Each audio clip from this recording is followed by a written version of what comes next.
Marisa, sino nga uli ako?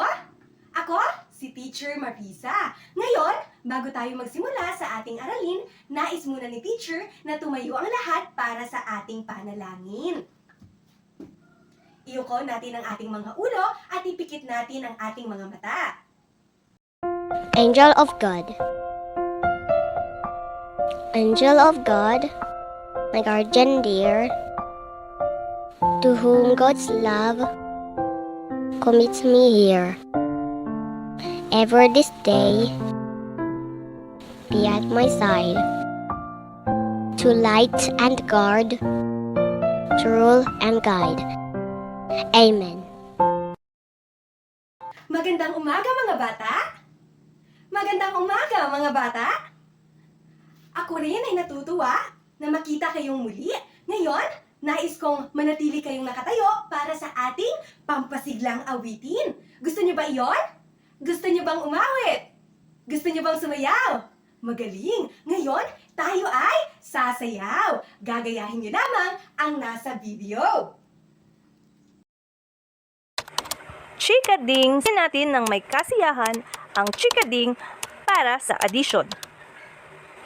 Chikading, chikading, palipad, lipad. Chikading, chikading, palipad, lipad. Chikading, chikading, palipad, lipad. Chikading, chikading, palipad, lipad. May isang chikading na dumapo sa sanga. Dumating ang isa, dalawa na sila. Chikading, chikading, palipad, lipad. Chikading, chikading, palipad, lipad. May dalawang chikading na dumapo sa sanga. Dumating ang isa, tatlo na sila. Chikading, chikading, palipad, lipad. Chikading, chikading, palipad, lipad. May tatlong chikading na dumapo sa sanga. Dumating ang isa, apat na sila. Chikading, chikading, palipad, lipad. Chikading, chikading, palipad, lipad. May apat na chikading na dumapo sa sanga. Dumating ang isa, lima na sila. Chikading, chikading, palipad, lipad. Chikading, chikading, palipad, lipad. May Mga bata, kayo ba ay nasiyahan sa ating pampasiglang awitin? Mahusay! Ngayon, meron bang lumiban sa ating klase? Kung wala, ako ay nagagalak dahil walang lumiban sa ating klase. Meron ba tayong takdang aralin? Wala? Ngayon, tayo ay darako sa ating mga alituntunin dito sa loob ng ating silid-aralan. Ito ang ating mga alituntunin sa silid-aralan. Una ay, make a good choices. Palagi nating piliin ang tamang desisyon. Sunod ay always listen and follow the direction. Pangatlo ay treat others with respect. At ang pang-apat ay have a positive attitude.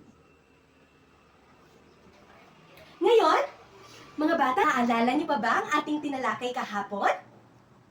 Mahusay! Kung talagang ang naaalala niyo pa ang ating tinalakay kahapon, si teacher ay naghanda ng spin the wheel. At nakalagay dito sa loob ng spin the wheel ang inyong mga pangalan. Kung talagang ang naaalala niyo pa ang ating tinalakay, ngayon papaikutin ni teacher ang ating wheel.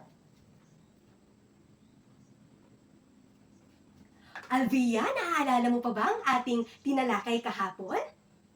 Mahusay! Ang ating tinalakay kahapon ay patungkol sa mga ordinal numbers. Sino makapagbibigay naman kay teacher ng mga halimbawa ng ordinal numbers? Ngayon, papaikutin na naman ni teacher ang ating wheel. Gisa Bibs, maaari ka bang magbigay ng halimbawa ng ordinal number? Tama! Tama ang halimbawa na iyong ibinigay. Ito ay first, second, and third. Sino pang makapagbibigay maliban kay Gisa Bibs? Albia, maaari ka bang magbigay ng halimbawa ng ordinal number? Mahusay! Tama nga ang iyong sagot. Si teacher ay nagagalak dahil lubos niyo pang naaalala ang ating tinalakay kahapon. Ngayon naman, si teacher ay may babasahing isang maikling kwento. Gusto niyo ba iyon? Mahusay! Ngayon, ano nga ang gagawin kapag si teacher ay nagsasalita dito sa harap? Tama! Ano pa? Mahusay! Ngayon, si teacher ay magbabasa ng maikling kwento. Noong unang panahon, sa isang maaraw na nayon, may isang babae na nagngangalang Ana. Gusto niyang magbahagi ng mga prutas sa kanyang mga kaibigan. Pumita siya ng 10 mangga mula sa kanilang puno at bumili naman siya ng 10 saging sa tindahan. Tinawag niya ang kanyang mga kaibigan at masaya sila pinagsaluhan ang prutas na dala ni Ana. Ulit nga, ano nga ang pangalan ng bata? Siya si? Tama, siya si Ana. Ano naman ang mga prutas na binili at kinuha ni Ana sa kanilang puno? Tama ang saging at mangga. Ilang mangga kaya ang pinitas ni Ana sa kanilang puno? Mahusay, 10 mangga. Ilan naman kaya ang saging na binili ni Ana sa tindahan?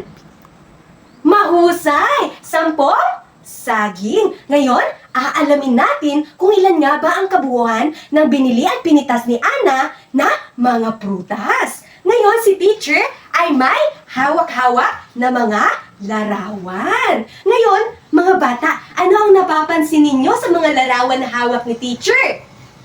Mga prutas. Ano kayang kulay ng mga prutas ito? Kulay? Dilaw. Napakahusay. Ano kayang pangalan ng mga prutas na ito? Mangga at saging. Tama. Ngayon, ating aalamin kung ilan nga ba ang kabuuan ng mga prutas na ito. Ang una ay nating bibilangin ay ang mangga. Sabay-sabay nating bilangin. 1, 2, 3, 4, 5, 6, 7, 8, 9, 10, 10. Ilan nga ang kabuuan ng mangga? 10. Napakahusay. Ngayon naman ay ating bibilangin ang kabuuhan ng saging. 1, 2, 3, 4, 5, 6, 7,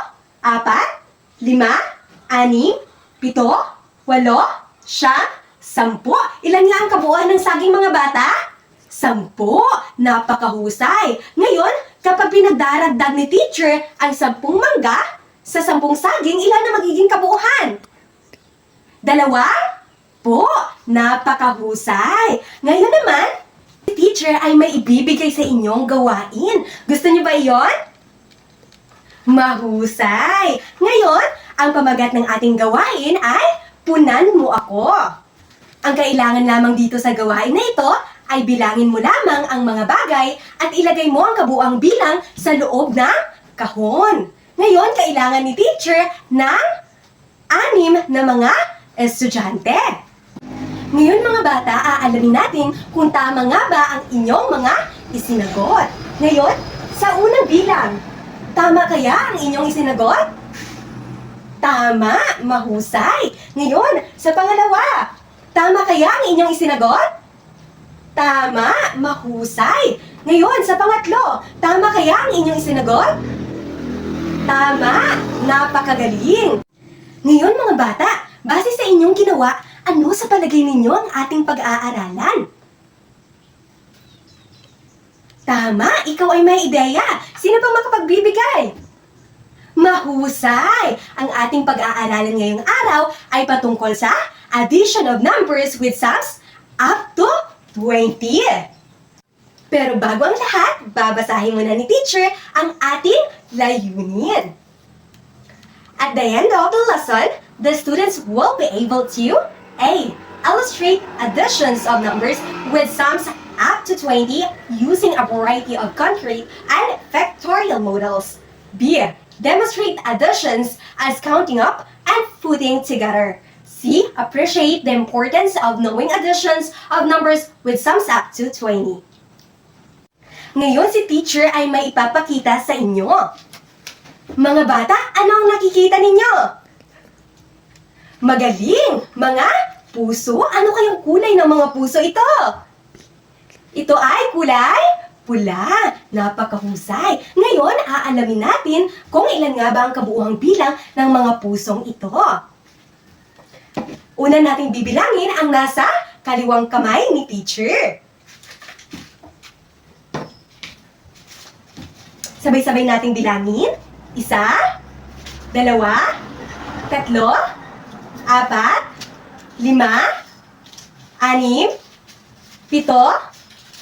5, 6, 7, 8, 9, 10, 11, 12. Ilan na uli ang kabuuan ng mga puso? 12.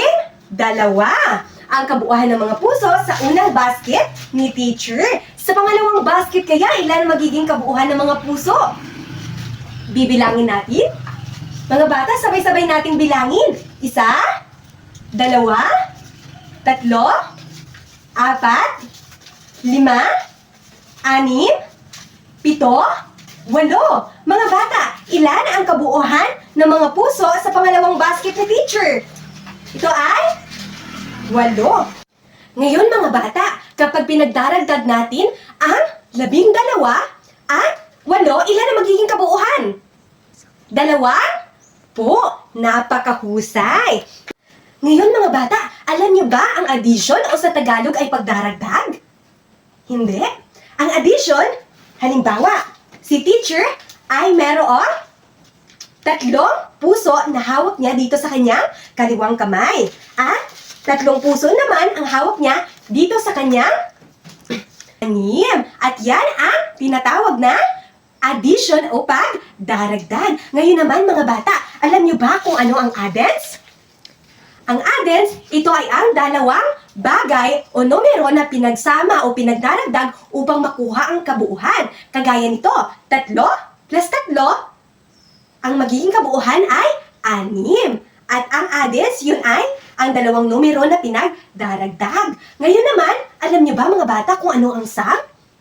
Ang sum naman, ito ay ang kabuoang bilang ng dalawang numero o bagay na pinagdaragdag. Kagaya ng halimbawa ni teacher kanina, na 3, dagdagan ng 3, ay ang magiging kabuuhan ay 6. Ang 6, yun ay ang halimbawa ng sum. Ngayon mga bata, may isa pang halimbawa si teacher upang lubos ninyong maunawaan kung ano nga ba ang addition, ang addends at ang sum. Ngayon mga bata, ano ang napapansin ninyo sa hawak ni teacher? Tama, ito ay color pen. Ano kaya ang kulay ng mga color pen? Tama, mayroong kulay blue. Ano pa? Kulay pula. Ano pa? Kulay orange. Ano pa? Dilaw. Napakahusay. Ngayon, aalamin natin kung ilan nga ba ang kabuuhan ng mga color pin na hawak ni teacher. Una, ibibilangin natin dito sa kanyang kaliwang kamay. Sabay-sabay nating bilangin. 1, 2, 3, 4, 5, 6, 7, 8, 9, 10, Ilan nga ang kabuuhan ng color pin sa kaliwang kamay ni teacher? 10. Napakahusay. Ngayon, bibilangin naman natin ang color pin, ang kabuuhan ng color pin sa kanang kamay ni teacher. Sabay-sabay nating bilangin. 1, 2, 3, 4, 5, 6, 7, 8, 9, 10. Ilan nga ang kabuuhan ng color pin sa kanang kamay ni teacher? 10. Napakahusay. Ngayon mga bata, kapag pinagsama-sama natin ang mga color pen na ito, ilan ang magiging kabuuhan? 10? Dagdagan ng 10? Ilan? 2? 20. Napakahusay.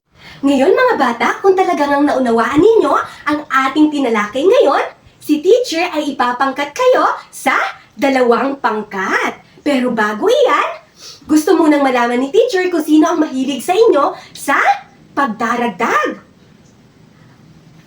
Yan ang magiging unang pangkat. Sino naman ang mahilig sa inyo sa pag-aayos ng mga larawan?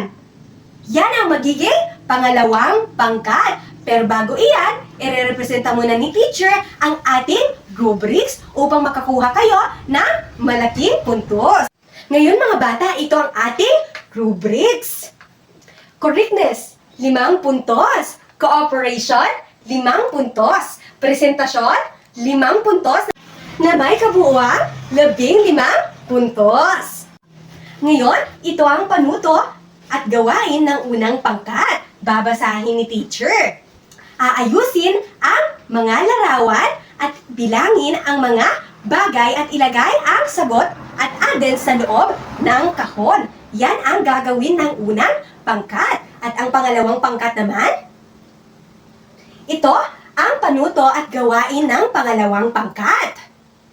Bilangin ang mga bagay at ilagay sa loob ng kahon, ang addends at ang kabuuhang bilang nito.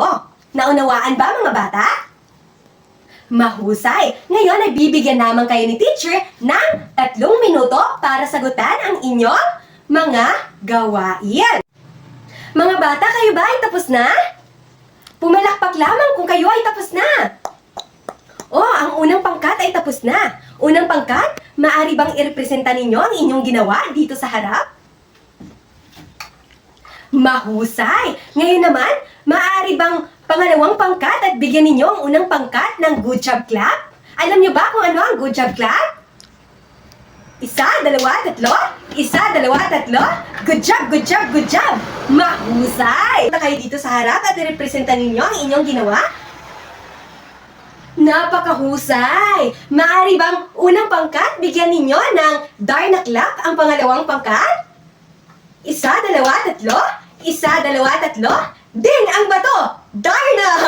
Ngayon mga bata, ako ay lubos na natutuwa dahil tama ang inyong ginawa. Merong pagkakaisa at maayos na presentasyon. Kaya ang unang pangkat at pangalawang pangkat ay binigyan ko ng 15 puntos.